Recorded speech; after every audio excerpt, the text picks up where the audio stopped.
नमस्कार, कैसे हैं आप लोग? बहुत दिनों बाद आपसे मुलाकात हो रही है।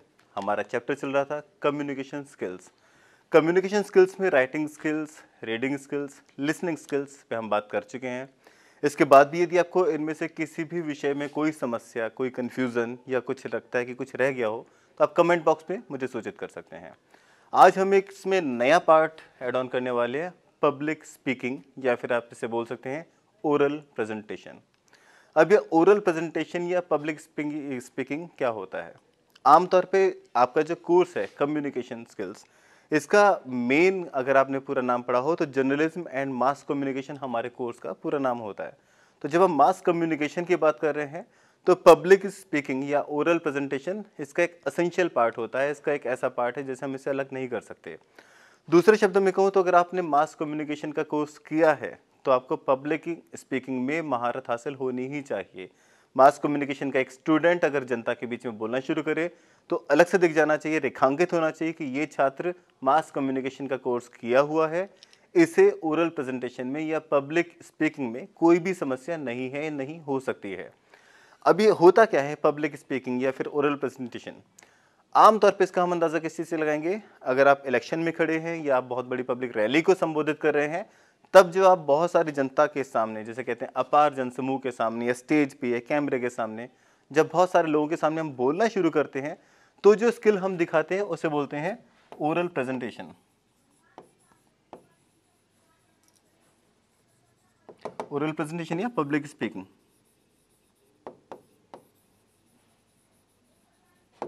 अब पब्लिक स्पीकिंग स्किल्स में हम कुछ विषयों को या कुछ हिस्सों को ऐड ऑन कर सकते हैं। क्या होता है पब्लिक स्पीकिंग? जब आपके पास सबसे पहले कैमरे को या बहुत सारी जनता को देखने के बाद किसी तरह की हेजिटेशन नहीं होती है। बहुत सारे लोग आपके सामने बैठे हैं, आपको फ़र्क नहीं पड़ता है। आप बहुत सारे लोगों के सामने बिल्कुल सहज रहते हैं। आप उत्तेजित नहीं होते हैं, ना ही आप नर्वस होते हैं। आप तेज़ स्पीड से आमतौर पे जब हम शुरुआत करते हैं, तो कई लोग अपनी जल्दी से जल्दी अपनी बातचीत रखने का प्रयास करते हैं। इसके लिए उनकी स्पीड बढ़ जाती है, जिसे हम बोलते हैं कि आप बहुत तेज़ी में आ जाते हैं, आपकी स्पीड नॉर्मल नहीं रह पाती है। दूसरी चीज़ आपका टोन, कई बार वो भी बढ़ जाता है। इन 2 चीज़ों से बढ़ना या बचना आपकी पहली अहमियत होती है। तो सबसे पहले हम बात करेंगे पेस पे। पेस आमतौर पे ये पब्लिक स्पीकिंग के सामने खास तौर पे होता है। एक अच्छा ऑरेटर, जैसे अगर अब मैं एक नाम लूँ, एक पूर्व आपके प्रधानमंत्री में माननीय अटल बिहारी वाजपेयी, वो जब लोगों को बोलते थे तो माना जाता था कि वो शायद मंत्रमुग्ध कर देते थे। क्यों? क्योंकि वो अच्छा खासा विराम लेते थे। पब्लिक स्पीकिंग में विराम लेना या एक पॉज़ लेना एक कला होती है। आप जनता को रिएक्शन देने का मौका दे रहे हैं। आप बहुत सारे अपार जनसमूह को जब संबोधित कर रहे हैं, तो अगर आपने एक बात कही है, उसके बाद आपने ठीक-ठाक स्पेस ले लिया है, पेस ले लिया है, आपने गैप ले लिया है, तो वो इसलिए कि जनता आपकी बात को रिएक्ट कर सके, वो समय भी आप ही दे रहे हैं। वो आपकी ज़िम्मेदारी होती है। लेकिन इनिशियली अगर हम थोड़े छोटे लेवल पे बातचीत कर रहे हैं, बहुत ज़्यादा जनता नहीं है, तो इतना पेस लेना, हालाँकि आपकी ये वाक शैली हो सकती है, आपके बोलने का एक अलग अंदाज़ हो सकता है, लेकिन आम तौर पे अगर आप नॉर्मल लोगों के सामने, आम जनता, आम जनसमूह के सामने बातचीत रख रहे हैं, तो बहुत ज़्यादा स्पीड में या बहुत ज़्यादा धीरे बोलने की आवश्यकता नहीं है। उतना धीरे बोलें जितना लोग आपकी बात आराम से समझ सकें, गो थ्रू कर सकें। जो मैसेज आप जनता तक पहुंचाना चाह रहे हैं, वो मैसेज आप आराम से फॉरवर्ड कर सकें। आपका जो भी मैसेज है आराम से कन्वे हो पा रहा है। हो सके तो पब्लिक को फीडबैक होने का भी हमको समय देना होता है कि पब्लिक हमारी बातों को ले पा रही है, समझ पा रही है, उससे रिएक्शन ले पा रही है। जैसे आपने बोला होगा ना, देखा होगा कुछ आजकल हमारे जो वर्तमान प्रधानमंत्री मोदी जी, उनका एक डायलॉग कई बार चलता है कि आपको ये करना चाहिए या नहीं करना चाहिए। उसके बाद वो स्पेस देते हैं, वो गैप देते हैं। वो गैप जनता के फीडबैक के लिए होता है। तो जब आप फीडबैक के लिए जनता को इन्वॉल्व कर रहे हैं अपनी स्पीच में, तब आप उनको वो स्पेस दे रहे हैं। जनता आपसे कनेक्ट महसूस कर पा रही है। आप एक सक्सेसफुल ऑरेटर या एक अच्छे ओरल प्रेजेंटेटर के लेवल पे आ जाते हैं। लेकिन मुख्य तौर पे अगर आप नॉर्मल कैमरे के सामने बोल रहे हैं, छोटी जनसभा को संबोधित कर रहे हैं, किसी वाद विवाद के प्लेटफॉर्म पे हैं, डिबेट पे हैं, कोई टॉपिक समझाने के लिए अपने ही परिवार के बीच में खड़े हुए हैं, तो इतना फीडबैक या इस तरह का पेस देने की कोई आवश्यकता नहीं होती है। आप उतना ही समय लेंगे जितना समय लगभग ठीक है। आपकी रफ्तार यानी आपका जो पेस है, पेस भी लगभग नॉर्मल रहेगा। पेस आपकी स्पीच का एक अहम पार्ट होता है। हालांकि ये आपकी लोकेलिटी को भी डिपेंड करता है, आप कौन से परिवेश से आए हैं, कौन से स्टेट को आप बिलोंग करते हैं। हर एक स्टेट का एक अलग बोलने का अंदाज़ होता है। हरियाणा के अगर आप लोगों से बातचीत करेंगे वो थोड़ा धीरे बोलेंगे, उनकी बातचीत में ठीक ठाक स्पेस आपको दिखेगा, एक एक शब्द को आराम से धीरे से बोलते हैं। ऑन द अदर हैंड आप जिस बेल्ट को किसी और बेल्ट पे जाएंगे, पंजाब वगैरह में, वहाँ कई लोग बहुत तेज़ बोलते हैं। तो ये क्षेत्र का भाषा का प्रभाव आपकी बातचीत पे होता है, आपकी भाषा पे होता है, इसमें कुछ ही गलत नहीं है। और ये रिफ्लेक्शन आना भी चाहिए कि आप कौन से क्षेत्र से आए हैं। लेकिन अगर आप ऐसे किसी सार्वजनिक मंच पे आ चुके हैं, या मान लीजिए आप हमारे एंकरिंग के लेवल पे आ चुके हैं, तो बेहतर होगा कि आप इस तरह का कोई भी प्रभाव अपनी वाक शैली पे ना आने दें। अगर ऐसा कोई प्रभाव है तो प्रैक्टिस के ज़रिए आप उसको दूर भी कर सकते हैं, सब्जेक्ट टू आपकी स्पीकिंग की डिमांड वैसी है। अगर आप अपने क्षेत्र में बोल रहे हैं तो अपने ही क्षेत्रीय भाषा को तरजीह दीजिए, वो बेहतर इम्पैक्ट डालता है। तो बात कर रहे हैं स्पेस की, तो पेस या स्पीड, तो स्पीड जो होती है वो आपका एक अहम फैक्टर होता है पब्लिक स्पीकिंग में। आमतौर पे ये नर्वसनेस का कारण भी आप मान सकते हैं कि जब कोई पहली बार मंच पे आता है, पोडियम पे आता है, पहली बार माइक हाथ में लेके बात करना शुरू करता है, तो उसके लिए थोड़ी घबराहट एक बेहद अहम फैक्टर होती है।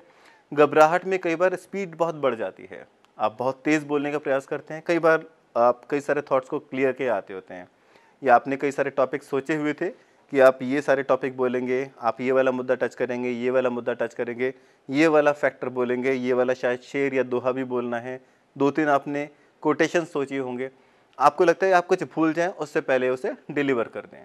तो इस चक्कर में आम तौर पे पेस बढ़ जाती है, स्पीड बढ़ जाती है। तो स्पीड को बढ़ने नहीं दिया जाना चाहिए, उस पर कंट्रोल करने के लिए आप थोड़ा तेज़ रफ्तार पे बोलने लगें, ऐसा नहीं करना है, उससे बचना है। तो सबसे पहले अपनी स्पीड पे, अपने पेस पे आपको काबू रखना है, खासतौर पे जब पब्लिक स्पीकिंग के, क्योंकि अगर आप बातचीत कर रहे हैं तो ऐसी स्थिति नहीं होनी चाहिए कि आपकी बात लोगों तक पहुंच नहीं पा रही है। कोई अगर आपको भीड़ में उठ के कह दे कि आपकी बात समझ नहीं आ रही है क्योंकि आप बहुत तेज़ बोल रहे हैं, तो ये पब्लिक स्पीकिंग पे क्वेश्चन मार्क बन जाएगा। तो इस क्वेश्चन मार्क से बचिए, अपनी पेस, अपनी स्पीड पे काम कीजिए, उसे आराम से सहज भाव से लीजिए। जितनी स्पीड में आप बिल्कुल आराम से सहज होकर बात करेंगे उतना ही कंफर्टेबल रहता है। दूसरा पार्ट आ जाएगा आपका टोन। टोन से हमारा जिक्र रहता है कि हम किस वॉल्यूम में अपनी स्पीच आगे बोल पा रहे हैं। तो टोन ना ही आपको बहुत उत्तेजना के साथ बोलना है, ना ही बहुत नर्वसनेस के साथ। आप अपने नॉर्मल टोन में रखेंगे, जिसमें कभी कभी ऐसा हो सकता है कि आपके बोलने की जो रिक्वायरमेंट होती है वो चेंज हो सकती है। आमतौर पर ऐसे दिखा कैसे गया, जब आप एंकरिंग की सीट पे होते हैं या आप माइक हाथ में लेके आप रिपोर्टिंग कर रहे हैं, या आप एंकर कर रहे हैं, या शो को होस्ट कर रहे हैं, स्टार नाइट को होस्ट कर रहे हैं, तो आपको अपना टोन और अपने पेस को अपने जॉब की रिक्वायरमेंट के अकॉर्डिंग बदलना पड़ सकता है। अगर आप एंकरिंग कर रहे हैं तो आपको जोश के साथ बोलना पड़ेगा, मैं आ चुका हूँ, हमारे पीछे ये आ चुके हैं, इस तरह से, या फिर आज हमारे साथ ये वाले मंत्री मौजूद हैं, ये गेस्ट मौजूद हैं, इस टाइप का आपका टोन। इसलिए आपको थोड़ा चेंज, आपकी स्पीड बढ़ानी पड़ रही है क्योंकि उस समय आपकी जॉब की रिक्वायरमेंट वो है। तो अगर आपकी जॉब की रिक्वायरमेंट जो है, ऑब्वियसली आप उसके साथ जाएंगे। लेकिन अगर आपकी जॉब की रिक्वायरमेंट नहीं है, आप आम जनता के सामने खड़े हैं, आप अपने परिवार वालों के साथ, मित्रों के साथ, या थोड़ी अपनी क्लास में या उन मीटिंग वगैरह को अटेंड कर रहे हैं, तो आपका जो टोन होगा वो थोड़ा नॉर्मल रहेगा। नॉर्मल इन द सेंस कि बहुत धीरे नहीं, बहुत तेज़ नहीं।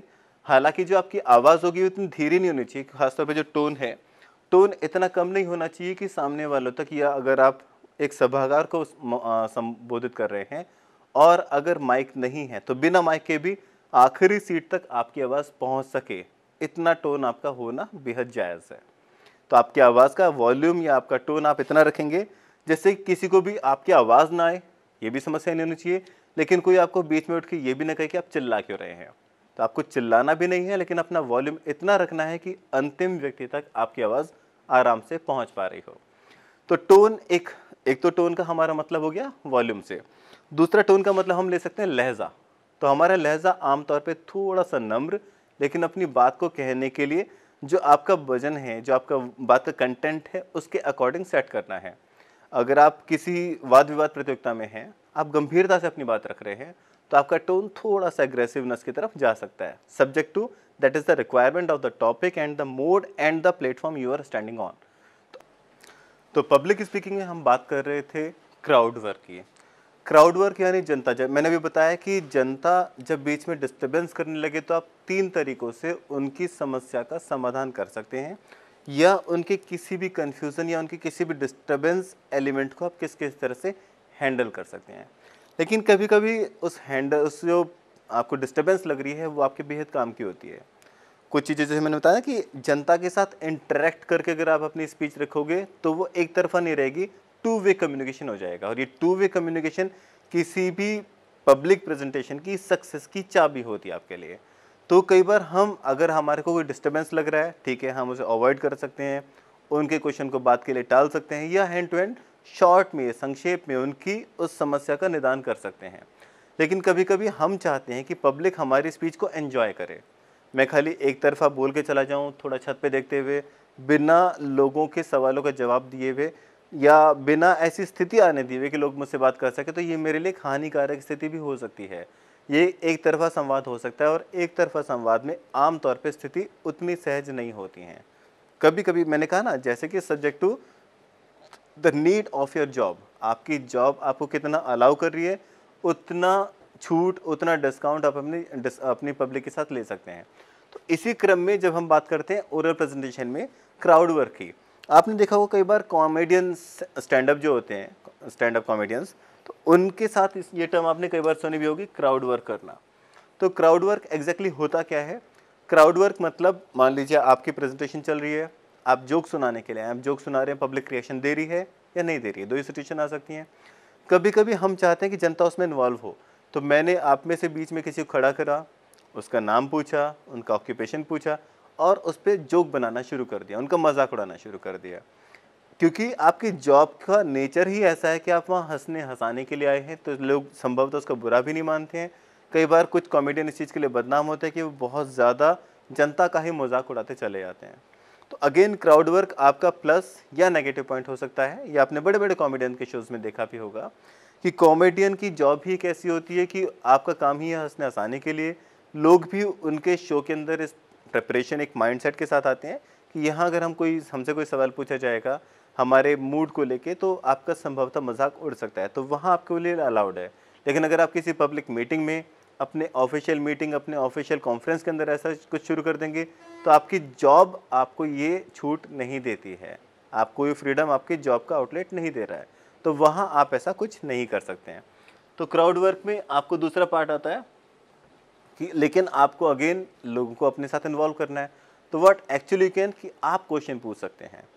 आपने क्वेश्चन पूछा, मान लीजिए आप एनवायरनमेंट के बारे में हैं, एनवायरनमेंट में कौन कितना ज़्यादा जागरूक है, इस बात को लेके आप अपने 2-3 क्वेश्चन पब्लिक के सामने पुट कर सकते हैं।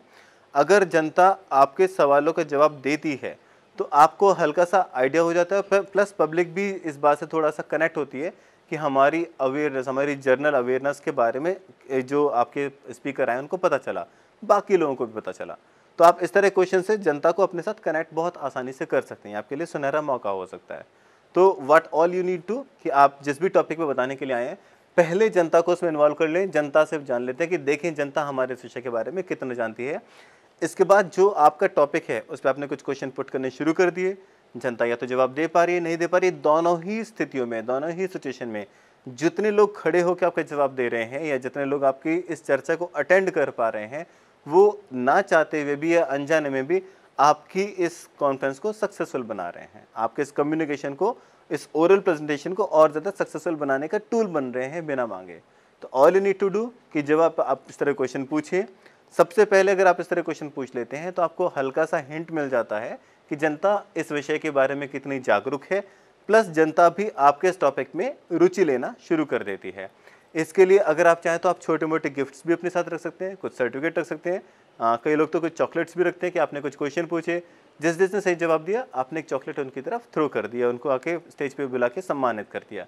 तो this will be shortcut to interact with the public with just a very small span of time. तो ये जनता को अपने साथ इंटरेक्ट करने का एक छोटा तरीका हो सकता है। दूसरा तरीका हो सकता है टेस्टिंग द ऑडियंस। एक बार फिर से आप अपनी ऑडियंस का टेस्ट ले रहे हैं अपने लिए, इसलिए नहीं कि वो कितना जानते हैं, इसलिए कि आपकी जनता इस विषय पे या इस बारे में कितना कुछ जानती है, इसलिए आप शेयर मार्केट के बारे में कुछ बोलना चाह रहे हैं। तो शेयर मार्केट के बारे में इस ऑडियंस का ज्ञान कितना है। अगर उनका ज्ञान आपके अच्छे खासे स्तर पे है तो यानी आप अपनी स्पीच थोड़ी हायर लेवल की रखेंगे। अगर वो आपके बिल्कुल बेसिक सवालों के जवाब भी नहीं दे पा रहे हैं, वो बिल्कुल ही कुछ भी शेयर के बारे में नहीं जा रहे हैं, आपने उनको टेस्ट किया, आपको लगभग रिस्पॉन्स से आइडिया मिल जाएगा कि ये रिस्पॉन्स मेरे फेवर में नहीं जा रहा है, जनता को शेयर मार्केट या आपका जो भी टॉपिक है उसके बारे में कुछ खास जानकारी नहीं है, तो आपको अपनी स्पीच का लेवल कम करना पड़ेगा। अगर आप यूपीएससी के कैंडिडेट से मुखातिब हैं तो उनका जीके ऑलरेडी ठीक ठाक हाई होता है, तो उनके सामने आप अपनी स्पीच, अपनी रिसर्च वर्क को बहुत ज़्यादा हार्ड करके आएंगे। लेकिन अगर आप 10वीं 12वीं के बच्चे, ग्रेजुएशन के वो बच्चे जो बहुत ज़्यादा हाईली टैलेंटेड नहीं हैं, उनके सामने या फिर आम नागरिकों के सामने, मान लीजिए रेलवे स्टेशन के सामने ऐसी कोई प्रेजेंटेशन दे रहे हैं, आपने थोड़ा टेस्ट किया, आपको पता चल गया कि आपकी ऑडियंस बहुत ज़्यादा जागरूक नहीं है इस विषय में, आपकी ऑडियंस को अगर आप हल्का फुल्का ही समझाएंगे तो आराम से समझ जाएगी। ऐसे में आपका ये टेस्ट आपको आपकी स्पीच का लेवल तैयार करने में एक सपोर्ट दे सकता है। क्लियर? तीसरी चीज़ होती है गिविंग प्रेजेंटिंग क्विज। क्विज क्या होता है? कुछ प्रश्नोत्तरी जो अपने साथ अपने तैयार करके लाते हैं। अब प्रश्नोत्तरी या जो क्विज आप लेके आते हैं उसमें आप ऑप्शंस भी दे सकते हैं। अगेन आप अपनी जनता के सामने कुछ क्वेश्चन थ्रो कर रहे हैं, आप पूछ रहे हैं कि इस क्वेश्चन का आंसर कौन दे सकता है। ये 2-3 ऑप्शन हैं जो आपको लगे, अगेन आप अपनी जनता को अपने साथ करना। ये आप स्पीच की शुरुआत में भी कर सकते हैं, मिड में भी कर सकते हैं, और कई बार आपकी पूरी प्रेजेंटेशन खत्म होने के बाद एक बार फिर से कर सकते हैं, आप क्विज डाल सकते हैं। हालांकि अगर आप शुरुआत में इस तरह के क्विज रखते हैं तो जनता इनिशियली आपकी स्पीच से कनेक्ट हो जाती है। जिन लोगों ने जवाब दिए वो भी, जो जवाब दे सकते थे लेकिन उतने करीब नहीं पहुंच सके, वो भी फिर आपके टॉपिक पे थोड़ा सा ज़्यादा ध्यान देना शुरू कर देते हैं, ज़्यादा पुटअप क्वेश्चन करते हैं। लास्ट में होता है अलाउइंग द क्वेश्चन या अलाउइंग द ऑडियंस। यहाँ जब अपनी ऑडियंस को आप अलाउ करते हैं कि अब आप में से जो भी सवाल पूछना चाहे पूछ सकता है, इससे 2-3 फायदे होते हैं। सबसे पहला, एक बार फिर ये आप स्पीच की शुरुआत में रखें, लास्ट में रखेंगे। जैसे क्विज आपने बिल्कुल शुरुआत में रखा था, सबसे लास्ट में आपने जितनी स्पीच डिलीवर की है वो लोगों को कितनी समझ में आई, आपको ये फ़ायदा होगा। दूसरा, लोग आपकी बातचीत से कितना इंटरेक्ट हो पा रहे हैं या आप में कितनी दिलचस्पी दिखा पा रहे हैं, आपको ये फ़ायदा होगा। जनता आपसे कनेक्ट कर पाएगी। आपकी स्पीच में अगर कोई तथ्य छूट गया हो और आपने ऐसा कोई क्वेश्चन पूछा, लोगों ने ऐसे 2-3 क्वेश्चन पूछे जो आपको लगता है कि हाँ ये आवश्यक क्वेश्चन हो सकते थे, तो ये आपके लिए एक सपोर्टिव डॉक्यूमेंट काम करेगा कि हाँ ये तथ्य भी मुझे शामिल रखना चाहिए था। अगर ये तथ्य, ये क्वेश्चन, ये टॉपिक मैंने मिस कर दिया है तो वहाँ से कवर अप हो जाएगा। प्लस आपको एक बार फिर से अपनी जनता का, अपनी ऑडियंस का और आपकी अपनी खुद की प्रेजेंटेशन की सक्सेस का आइडिया हो जाता है कि आपकी जो ये प्रेजेंटेशन थी कितनी सक्सेसफुल जा रही है, इसको और सक्सेसफुल बनाने के लिए आप कौन सा कदम उठा सकते थे। तो अपनी प्रेजेंटेशन को सक्सेसफुल बनाने के लिए अगर लास्ट में आप ऑडियंस को अलाउ करते हैं कि वो क्वेश्चन पूछ सकते हैं, तो आपको जनता के साथ इंटरेक्ट करने का, 2 वे कम्युनिकेशन स्थापित करने का और फाइनली जनता के साथ सीधे संवाद करते हुए अपनी प्रेजेंटेशन के सक्सेस होने या नहीं होने के आइडिया का अंदाज़ा हो जाता है। तो जिस भी विषय पे आप जाते हैं, अगर आप पूरे सक्षम हैं, अगर आपके, अगेन मैंने जैसे कहा कि आपकी जॉब प्रोफाइल, आपका वर्क प्रोफाइल आपको अलाउ करता है कि आप जनता को इन्वॉल्व कर सकते हैं और आपका जो टॉपिक, जो प्रेजेंटेशन हमने आउटलाइन करके लेके आए थे, वो पूरा सबमिट हो पा रहा है कि नहीं, ये जानने के लिए आप जनता को क्वेश्चन आंसर राउंड के लिए इन्वाइट कर सकते हैं। अगर जनता उसमें अच्छे से पार्टिसिपेट करती है, आपके क्वेश्चन का आंसर देती है, आपसे क्वेश्चन पूछती है, आपके साथ 2-3 ऐसे क्वेश्चन पूछे जाते हैं जिनका आंसर आपको भी नहीं आता। कई बार आप ऐसे सेशन फंस सकते हैं क्योंकि कोई भी सर्वज्ञ नहीं होता, सब कुछ जानने का दावा कोई नहीं कर सकता। तो अगर आपके सामने कोई ऐसी स्थिति आ गई है, कोई ऐसा क्वेश्चन आ गया है जिसका आंसर आपको नहीं आता, तो इसमें शर्मिंदा होने वाली बात नहीं है। अगेन आपके पास कुछ सिचुएशंस हैं, आप बोलते हैं कि हाँ आपके सवाल पे मैं थोड़ी देर बाद आऊँगा। इस तरह से आप जनता को अपने संवाद में शामिल कर सकते हैं, इंटरेक्शन को पूरा कर सकते हैं। तो टोन के बाद हमारे पास पेस हो गया और टोन हो गया। अब हमारे को जो पब्लिक स्पीकिंग करनी है तो हमारे को कुछ तथ्यों पर और ध्यान देना पड़ेगा। कई बार पब्लिक स्पीकिंग के लिए हम ओवरऑल एग्जैक्टली प्रेजेंटेशन तैयार कर रहे हैं। प्रेजेंटेशन एज इन, आप अगर किसी ऑफिस में हैं, ऑफिस में आपने कोई अच्छा खासा मैप बनाया है या कोई ब्लूप्रिंट तैयार किया है किसी प्लान आउट का, उस प्लान को समझाने के लिए आपको प्रेजेंटेशन देने का जिम्मा आपको दिया गया है, क्योंकि आप कम्युनिकेशन के स्टूडेंट हैं, आपको प्रेजेंटेशन बाकी लोगों के बेहतर आता है। तो ऐसे में आपके प्रेजेंटेशन को हम ग्रुप कम्युनिकेशन के अंदर भी ले सकते हैं। ग्रुप कम्युनिकेशन यानी कि जब आप प्रेजेंटेशन अकेले नहीं दे रहे हैं, आपका पूरा ग्रुप है जिन्होंने वो तैयारी की है और माना जाता है कि आप ग्रुप के तौर पर थोड़ा बेहतर प्रेजेंटेशन दे सकते हैं। हो सकता है कि इंडिविजुअल कुछ तथ्य भूल जाए, उसे बार बार पढ़ने की ज़रूरत पड़े, या कोई पॉइंट है जिसकी तैयारी ही किसी और व्यक्ति ने की है, आप संभवतः उस प्लान को उतना अच्छे तरीके से प्रेजेंटेशन नहीं दे पाएंगे, प्रेजेंट नहीं कर पाएंगे। तो ऐसे में ग्रुप प्रेजेंटेशन का पार्ट आ जाता है। जब हम ग्रुप प्रेजेंटेशन की बात कर रहे हैं तो अगेन आपकी सावधानियां, बाकी सारे स्तर थोड़े से बदल जाते हैं। ग्रुप प्रेजेंटेशन को आप किस किस तरह से तैयार कर सकते हैं? सबसे पहले रिहर्स टुगेदर। रिहर्स यानी रिहर्सल। रिहर्सल हम कब करते हैं? यानी हम एक बार दोबारा से तैयारी करते हैं, हम दोबारा से पूरी प्रेजेंटेशन को एक मॉक ड्रिल की तरह तैयार करते हैं, क्योंकि हम मानते हैं कि संभवतः हम पहली बार में कोई भूल चूक कर बैठे। आप कैमरा ऑन करके, माइक से, मोबाइल के कैमरा ऑन करके प्रेजेंटेशन दे सकते हैं। उसके बाद आप अपने आप को जब सेल्फ जज करेंगे, अपने आप को चेक करेंगे, तो जो आपकी समस्याएं होंगी आप उनको पॉइंट आउट कर पाएंगे। जो जो खामियां, जो जो कमियां सामने आएंगी, आप उन सब पे काम कर पाएंगे। तो इसलिए अगर आप रिहर्सल टुगेदर करते हैं तो होता क्या कि हो सकता है आप अपनी टीम का एक मजबूत पक्ष हो किसी एक विषय में, लेकिन आपका जो पार्टनर है उसने कोई कमी छोड़ दी हो, या हो सकता है वो कमी छोड़ने वाले, जैसे बोलते हैं कमज़ोर कड़ी कौन, वो वाला पार्ट आपका खुद का हो। जब आप ग्रुप रिहर्सल कर देते हैं, रिहर्सल टुगेदर करते हैं, तो आपके अंदर कौन से पार्ट पे कौन कमज़ोर पड़ रहा है, कौन सी कमी पे हमें थोड़ा ज़्यादा मेहनत करनी है, ये सब हम तब पता कर पाते हैं हम जब रिहर्सल टुगेदर, यानी एक साथ पूरा ग्रुप या जितने भी लोग आपकी टीम में हैं वो सारे टीममेट्स मिलकर एक बार प्रेजेंटेशन की तैयारी कर लेते हैं, प्रेजेंटेशन लेकर देखते हैं। प्रेजेंटेशन में किसी भी तरह कोई समस्या आती है, आपने रिकॉर्डिंग में देख लिया, आपको लगता है कि ये वाले पार्ट में कुछ समस्या थी, यहाँ फीडबैक की कमज़ोरी थी, यहाँ वॉल्यूम बढ़ गया था, यहाँ एग्रेसिवनेस बढ़ गई थी, यहाँ हमने कोई पॉइंट मिस कर दिया था, ऐसा कुछ भी सामने आने पर आप रिहर्सल टुगेदर वाले पार्ट में उसको सॉर्ट आउट कर सकते हैं। सेकंड पार्ट आपका आता है प्लानिंग एंड प्रेजेंटेशन।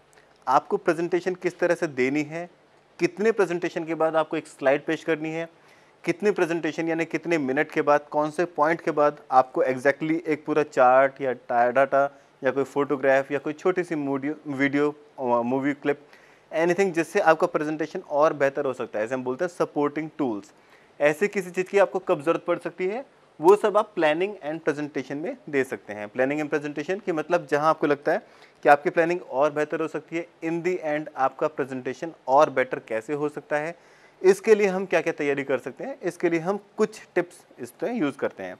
जब रिहर्सल हमने कर ली है उसके बाद हम मिला के कुछ प्लानिंग इस तरह से कर सकते हैं। सबसे पहले अपने प्रोजेक्ट के बारे में या अपने टॉपिक के बारे में, इससे हो सकता है आप अपने इतिहास के किसी विषय को अपने मित्रों के सामने संभालने वाले हों, प्रेजेंट करने वाले हों, या आप किसी डिबेट की तैयारी कर रहे हो, किसी टॉपिक पे आप कुछ बताना चाह रहे हैं, तो इसके लिए आप सबसे पहले प्लानिंग वाला पार्ट एक बार ढंग से तैयार कर लेंगे। जब आप प्लानिंग करते हैं, अपना प्रेजेंटेशन एक बार तैयार कर लेते हैं, प्लानिंग लगभग मुकम्मल हो जाती है, तब फिर हम अगले स्टेप पे आ जाते हैं। अगला आपका रहता है रिव्यू द सब्जेक्ट आउटलाइन। आपके सब्जेक्ट की आउटलाइन क्या है, बाउंड्रीज क्या हैं, आपने कहाँ से प्रेजेंटेशन शुरू की है, आपका सब्जेक्ट कहाँ कहाँ भी लैग कर रहा है, आपने सब्जेक्ट को एग्जैक्टली आउटलाइन क्या क्या किया है, आप अपने उस प्रेजेंटेशन में कौन कौन से तथ्य, कौन कौन से पार्ट, कौन कौन से सब्जेक्ट को रेखांकित करने वाले हैं, कवर करने वाले हैं। तो हम अपना आउटलाइन सारा तैयार करते हैं कि आपके आउटलाइंस में किस किस चीज़ पर हमारे को काम करने की, मेहनत करने की आवश्यकता थी। आपने पूरा उसे किया। रिव्यू करना यानी कि उसे एक बार दोबारा देखना कि आपने अच्छे से देख लिया कि हमारा ये आउटलाइन पूरा हो रहा है, आपके प्लानिंग के स्तर पे सब कुछ पूरी, कोई कमी तो नहीं छूटी है, जो आपका प्रोजेक्ट है, जो आपका सब्जेक्ट है, उसके जो भी तथ्य आप अपने प्रेजेंटेशन में शामिल करने वाले थे वो सारे हो पा रहे हैं या नहीं, क्या कोई तथ्य सिर्फ बताकर या सिर्फ लिखकर नहीं समझाया जा पा रहा है, आपको उसमें कोई और सपोर्ट भी चाहिए होगी। अगर ऐसा कुछ है तो आप उस पर दोबारा से मेहनत कर सकते हैं। तो अगेन ये रिव्यू वाला पार्ट आपको हर एक जगह बहुत ज़्यादा फेवरेबल रहेगा, सब्जेक्ट टू आप ईमानदारी से अपने नकारात्मक और सकारात्मक पक्ष को ध्यान से देख सकें।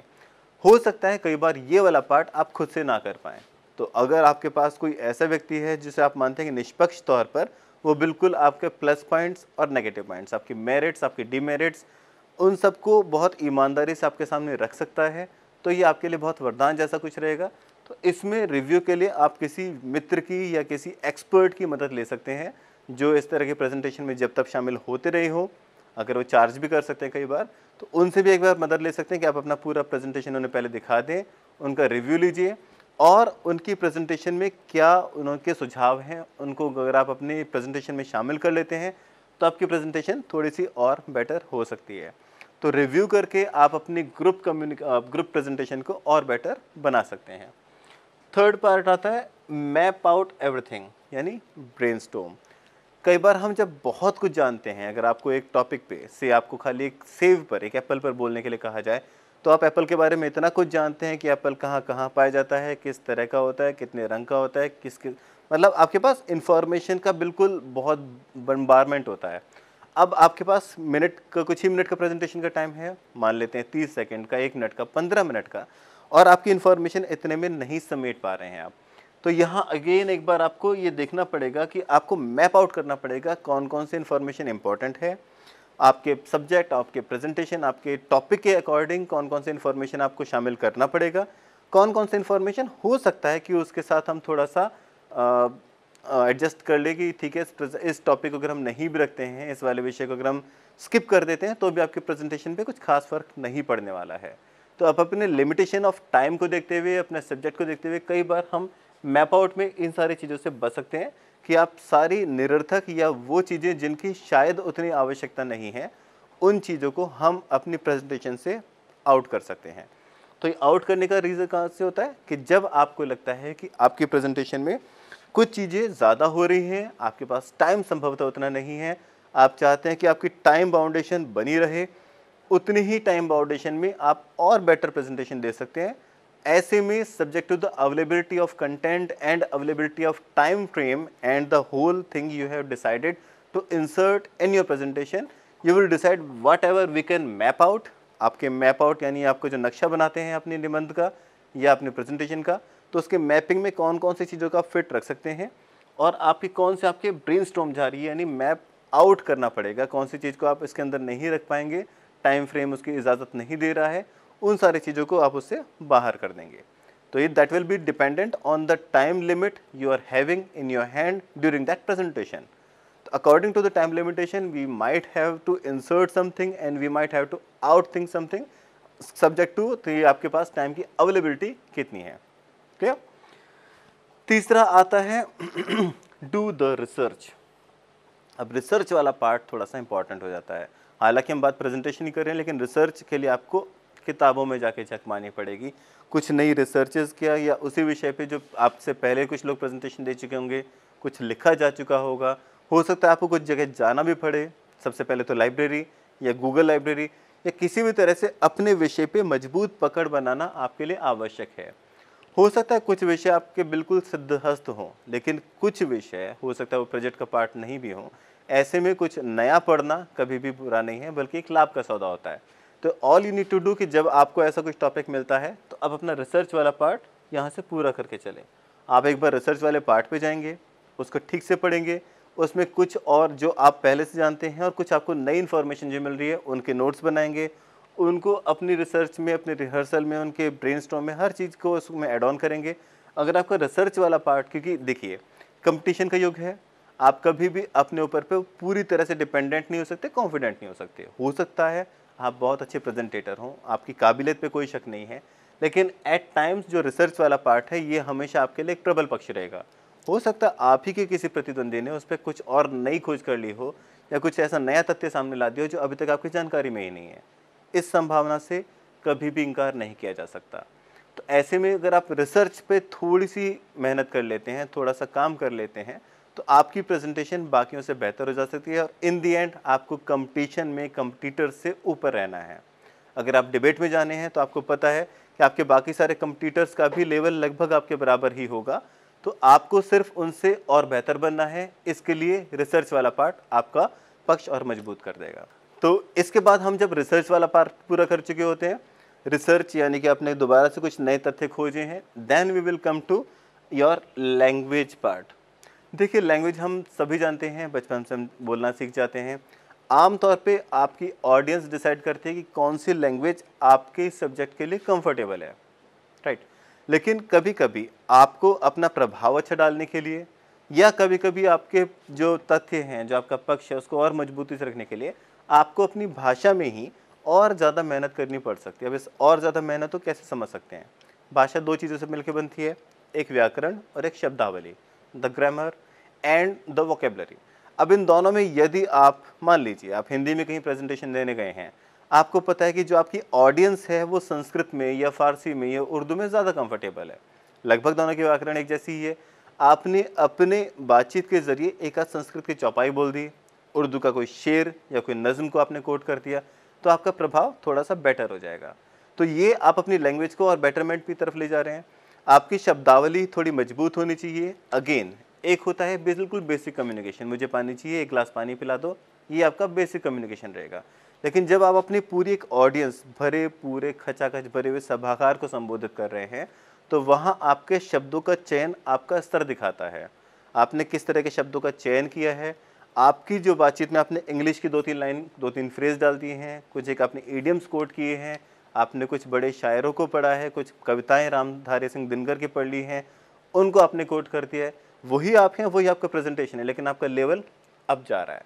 तो आपको अपने लेवल को अप करने के लिए, अपने कंपटीटर से और बेटर होने के लिए आपको अपने लैंग्वेज वाले पार्ट पे भी थोड़ी सी मेहनत करनी पड़ेगी।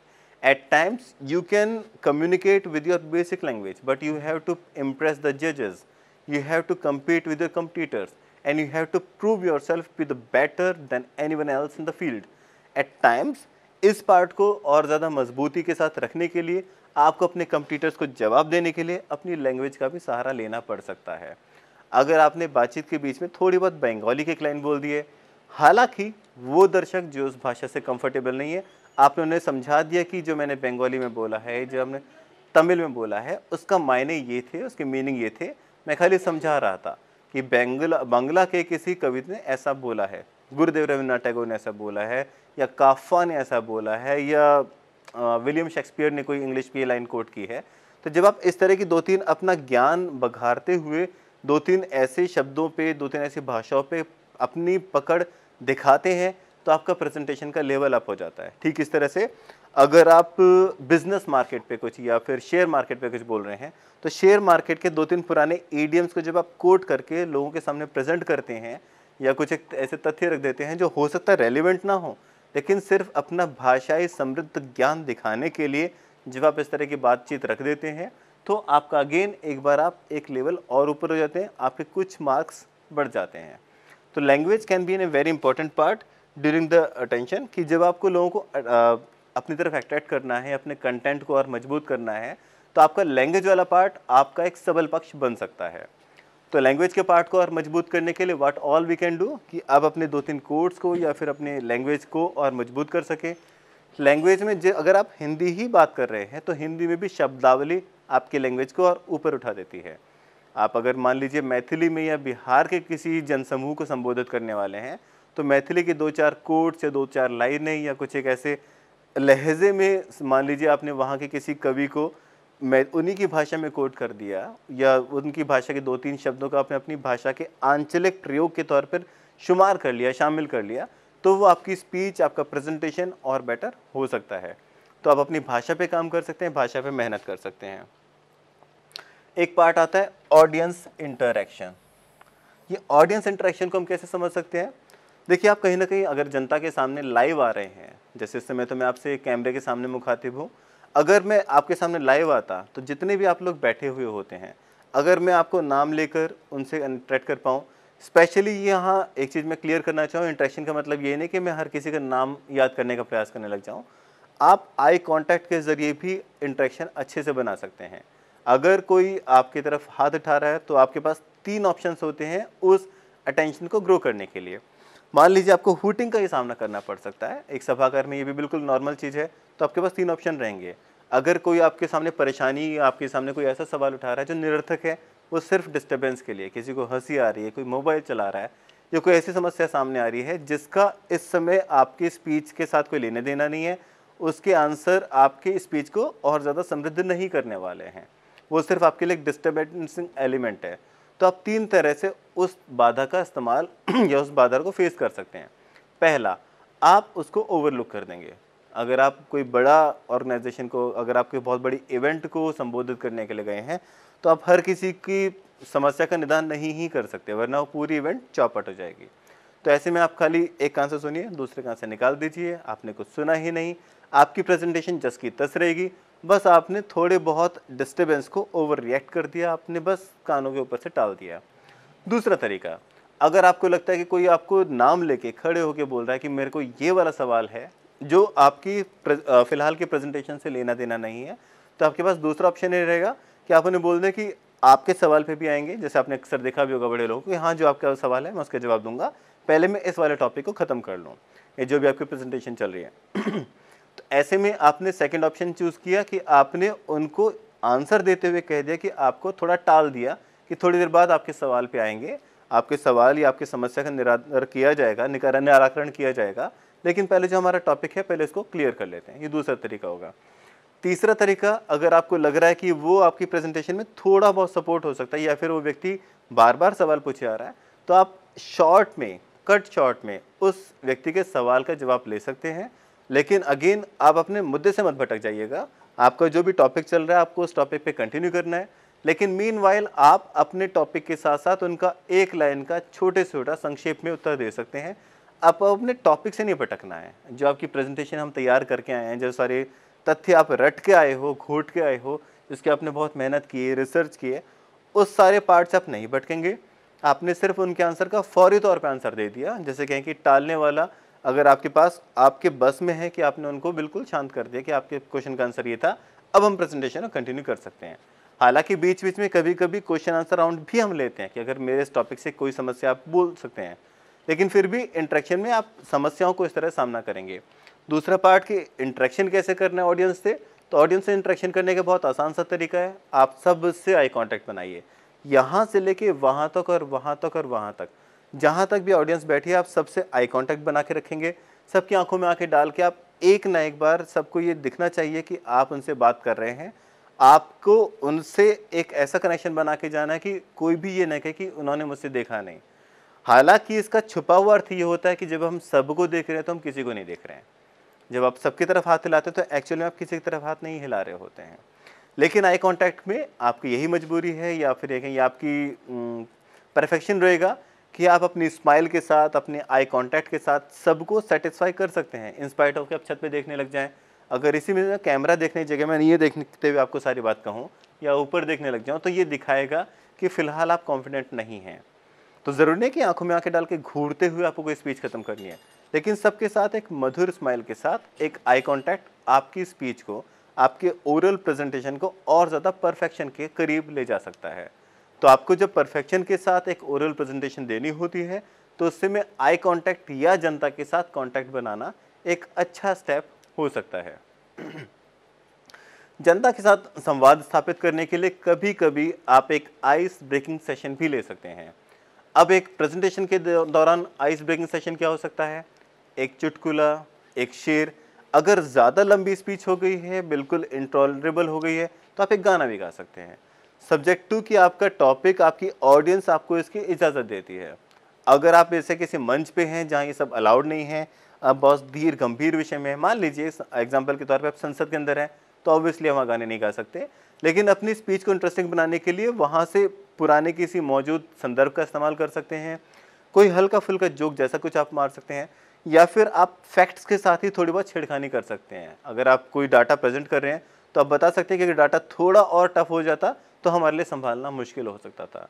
तो इस तरह से अपनी लिमिट्स में रहते हुए, अपनी हदों में रहते हुए, जितना आपकी ऑडियंस, जितना आपका एटमॉस्फेयर, जितना आपका टेम्परेचर आपको अलाउ करता है, उतनी आज़ादी, उतनी छूट आप अपने कंटेंट के साथ ले सकते हैं।